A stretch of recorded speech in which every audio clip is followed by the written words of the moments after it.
श्री साईं सचरित्र अध्याय 36 भाग 1। साईं बाबा पर गुरु कृपा कैसे हुई।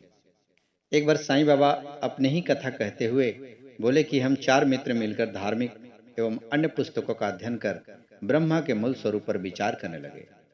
एक ने कहा कि हमें अपना मार्ग स्वयं ही चुनना चाहिए, दूसरों पर निर्भर रहना उचित नहीं है।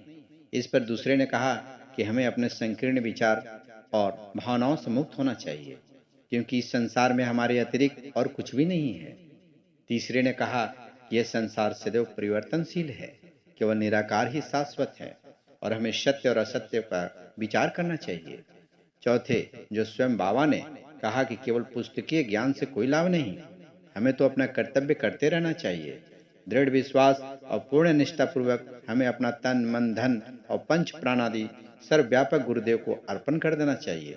गुरु भगवान हैं, सबका पालनहार हैं।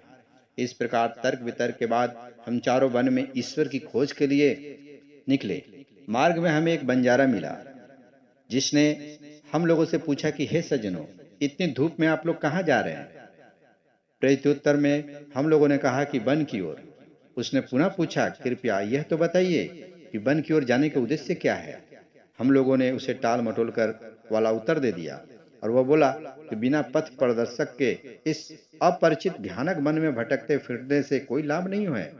यदि आप लोगों की तीव्र इच्छा ऐसी ही है तो कृपया किसी योग्य पथ प्रदर्शक को साथ ले लें। उसकी विनम्र प्रार्थना पर ध्यान न देकर हम लोग आगे बढ़े।